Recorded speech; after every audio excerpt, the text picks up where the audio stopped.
CBI দেখিয়ে ভয় দেখিয়ে তৃণমূল কংগ্রেসকে লক্ষ্য তো যায়নি, যাবে না। ইডি সিবিআই এর ভয় দেখিয়ে তৃণমূল কংগ্রেসকে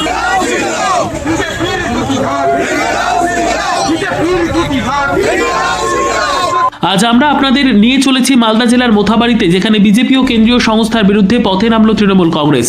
স্লোগান, যতই করো হামলা আবার জিতবে বাংলা।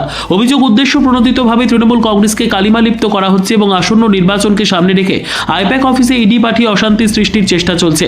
এই অভিযোগের প্রতিবাদে আজ মোথাবাড়িতে এক বিশাল মিছিলের আয়োজন করে তৃণমূল কংগ্রেস। মিছিলের নেতৃত্ব দেন মোথাবাড়ি বিধানসভা কেন্দ্রের বিধায়ক তথা রাজ্যের উত্তরবঙ্গ উন্নয়ন, জলপথ ও সেচ দপ্তরের প্রতিমন্ত্রী সাবিনা ইয়াসমিন। প্রায় 2000 তৃণমূল কর্মী সমর্থক এই মিছিলে অংশ নেন। হাতে প্ল্যাকার্ড, মুখে স্লোগান, যতই করো হামলা আবার জিতবে বাংলা। গণতন্ত্র বাঁচাও, বিজেপির স্বৈরাচারের বিরুদ্ধে লড়াই চলবে। মিছিলের শেষে প্রধানমন্ত্রী নরেন্দ্র মোদী, স্বরাষ্ট্রমন্ত্রী অমিত শাহ এবং পশ্চিমবঙ্গের বিরোধী দলনেতা শুভেন্দু অধিকারীর কুশপুতুল দাহ করা হয়। বিজেপির বিরুদ্ধে ক্ষোভে ফেটে পড়েন তৃণমূল কর্মী সমর্থকেরা।